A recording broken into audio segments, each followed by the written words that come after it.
Nós temos daqui a pouco alguém que vai estar conosco, espero.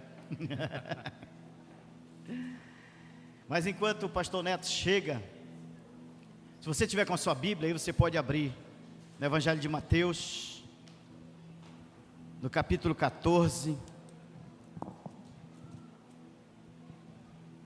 E depois de nós sermos ministrados, se quiserem ficar aí, fiquem. Ministrado poderosamente pela essa palavra da Muriele aqui, né, Muriele? É assim que Deus faz. Isso alegra o nosso coração, de vermos os nossos ministros de altar. Não só tem a música que eles podem cantar, mas também tem a palavra que eles podem declarar. E é interessante, irmãos, que quando a gente declara a palavra, a gente está se expondo. Nós temos declarado que todo aquele que quer conquistar tem que aprender a se expor. Você está se expondo, você está se comprometendo. A palavra ela nos compromete. Nós somos constrangidos a vivermos aquilo que nós declaramos, se é que queremos viver em verdade. Então nós nos sentimos muito felizes poder ouvir os nossos ministros declarando, liberando palavra em direção à igreja. E eu creio que coisas maiores Deus há de fazer. Ele está fazendo, eu creio nisso. Então, no Evangelho de Mateus, no capítulo 14, a partir do verso 22, a Bíblia diz que logo depois da multiplicação dos pães, os discípulos ficaram ali meio confusos, não sabiam muito bem como é que tinha acontecido aquilo tudo, apesar de terem visto e participado de tudo, mas tudo era muito novo para eles. Então a Bíblia diz, verso 22, que logo a seguir, Jesus os compeliu, ou os obrigou, os discípulos, a embarcar e a passar adiante dele para o outro lado. E enquanto ele despedia as multidões, e despedidas as multidões, subiu ao monte a fim de orar sozinho. E caindo a tarde, lá estava ele só. Entretanto o barco já estava longe, a muitos estádios da terra, açoitado pelas ondas, porque o vento era contrário. Na quarta vigília da noite, isso é, entre 3 da manhã e 6, 3 da madrugada e 6, foi Jesus ter com eles, com os discípulos, andando sobre o mar. E os discípulos, ao verem andando sobre as águas, ficaram assustados e exclamaram: é um fantasma! E tomados de medo, eles gritaram. Mas Jesus imediatamente lhes disse: tende bom ânimo, sou eu, não temais. Respondendo-lhe Pedro, disse: mestre, se és tu, me mande ter contigo por sobre as águas. E ele disse: vem. E Pedro, descendo do barco, andou sobre as águas e foi ter com Jesus. Seria tão bom se a história parasse aí, né? Porque a Bíblia diz que Pedro andou sobre as águas. Escuta aí, meu irmão, domingo passado nós fomos ministrando aqui sobre coragem. Para vivermos em fé nós precisamos ter coragem. Para colocarmos em prática a coragem que nós estamos pedindo para que Deus nos dê para viver em fé. Deus declara: o meu justo viverá pela fé. Mas como eu posso viver pela fé se eu não tiver coragem? Então tem que ter coragem. E aqui Pedro foi corajoso, Pedro foi ousado, Pedro foi destemido, Pedro saiu do natural. Interessante que ele diz, olha para aquela situação, depois de ouvir aquela voz dizendo: fique tranquilo, sou eu. Eu imagino que aquela voz ali ecoou no ouvido deles. Se não Pedro, o outro disse assim: eu conheço essa voz, eu já ouvi muitas vezes essa voz. Essa voz, ela manda o medo embora. Essa voz, ela gera coragem na gente. Essa voz faz com que a gente acredite em coisas que antes a gente não acreditava. Essa voz é capaz de liberar uma palavra e fazer aquilo que não existe, existir. Obrigado. Obrigado, Deus te abençoe. Deus te dê muita fé para você viver tudo que você quer viver. Amém?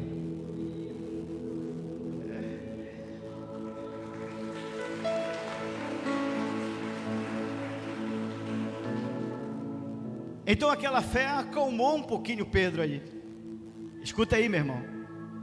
Quando a gente ouve falar de Jesus, quando a gente ouve a voz de Jesus, quando a gente ouve a voz do próprio Deus, pega para ti isso aí, meu irmão. Os nossos medos tendem a ir embora. A nossa insegurança, ela tende a se afastar de nós. A nossa incerteza, a nossa incapacidade, os nossos temores. Te pergunto, meu irmão, do que é que você tem medo? O que é que você mais teme? Porque quando nós ouvimos Deus falar conosco, o próprio Jesus falar com a gente, a ideia é que o medo vai embora. Então aqui ele ouve aquela voz, ei, sou eu. Calma. Veja bem, o medo vai embora. Mas nesse processo entre ouvir a voz, o medo ir embora, sabe aquela luta? É preciso tirar o medo e colocar a coragem ali para expulsar esse medo. Então, esse processo aí abre um espaço para dúvida, até que tudo aconteça, até que você comece a dar o primeiro passo em busca daquilo que você quer, até que você dê o primeiro passo em busca do sobrenatural, até que você dê o primeiro passo como resultado de uma fé que extrapola aquilo que a gente está acostumado a ver. Porque a Bíblia diz que ele desceu do barco, ele pisou nas águas. Até que isso aconteça, tem ali um peso de dúvida, porque ele disse: Senhor, eu estou na dúvida, és tu mesmo?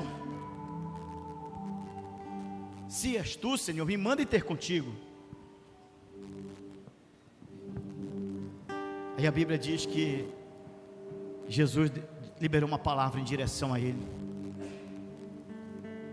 Não, você não está compreendendo, senão você já tinha captado, dado glória a Deus, dado aleluia. Deus já falou contigo hoje à noite aqui? Deus já falou contigo, meu irmão? Você já ouviu louvores, alguns já choraram, alguns já se quebrantaram na presença. Isso só quem faz é com o mover do Espírito, meu irmão. Então Deus já falou, você já ouviu a voz dele. Então, quando Deus abre a boca para falar conosco, Ele começa a dar alguns direcionamentos, Ele começa a dizer algumas coisas que a gente não está acostumado, Ele começa a falar aquilo que a gente precisa ouvir, não o que a gente quer ouvir. Então Ele falou: vem. Quando Deus fala, Ele dá direcionamento, Ele diz o que nós devemos. Ele diz o que nós devemos fazer, Ele diz o que nós podemos fazer, ainda que pareça que não vai dar certo. Mas é preciso ter fé, irmãos. É preciso ter fé, irmãos. Mas pastor, a fé de Pedro não funcionou. Como é que é? Jesus chamou a atenção dele. É verdade. Mas escuta aí, meu irmão. Grava o que eu vou te dizer. Porque a Bíblia diz que o nosso problema maior é falta de conhecimento. A Bíblia diz: meu povo perece porque lhe falta conhecimento. E sabe o que é o pior de tudo isso? É que o inimigo usa a nossa falta de conhecimento para nos aprisionar, irmãos. Ei, eu quero liberar uma palavra que vai quebrar cadeias, que vai quebrar correntes. Uma palavra para a tua vida hoje, meu irmão. Porque talvez você olha na Bíblia e vê quando Jesus chama a atenção de Pedro, disse: Pedro, por que duvidaste, Pedro? E aí Jesus qualificou Pedro, disse: homem de pequena fé. Eu escrevi lá para você no grupo, irmãos. Quando Jesus diz assim: homem de pequena fé, Jesus não está falando do tamanho da fé de Pedro. Jesus está falando de uma fé que começa bem, mas não está conseguindo terminar. Você está me entendendo, meu irmão? Jesus está falando de uma fé que faz com que a gente coloque o pé para fora do barco. Uma fé que faz com que você ande sobre as águas, sobrenatural. Escuta aí, meu irmão. Alguém já experimentou algo que possa dizer: pastor, já experimentei pelo menos uma pitadinha do sobrenatural? Alguém já teve uma ideia do que é isso?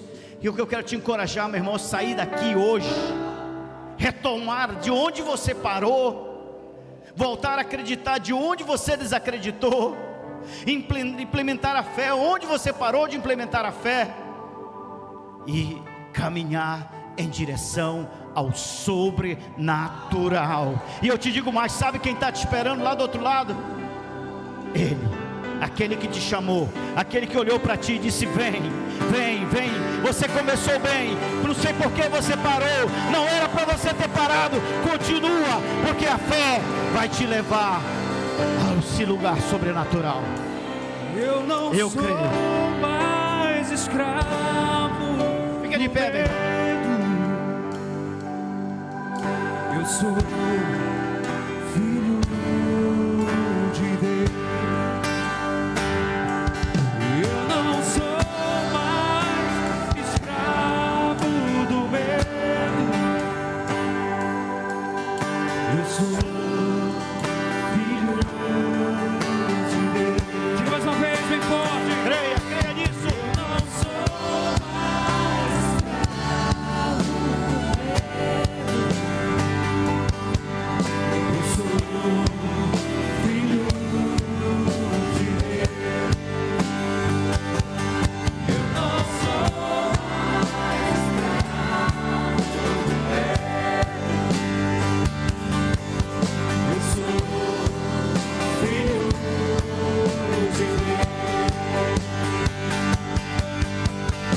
Abre o mar pra eu passar por ele. Perfeito amor que me alcançou, me resgatou e agora eu posso cantar. Diga, igreja! Filho de Deus. Abriu o mar. Abriu o mar pra eu passar por ele. Perfeito amor que me alcançou, me resgatou e agora eu posso cantar. Eu sou filho de Deus. Eu sou filho de Deus. Eu sou filho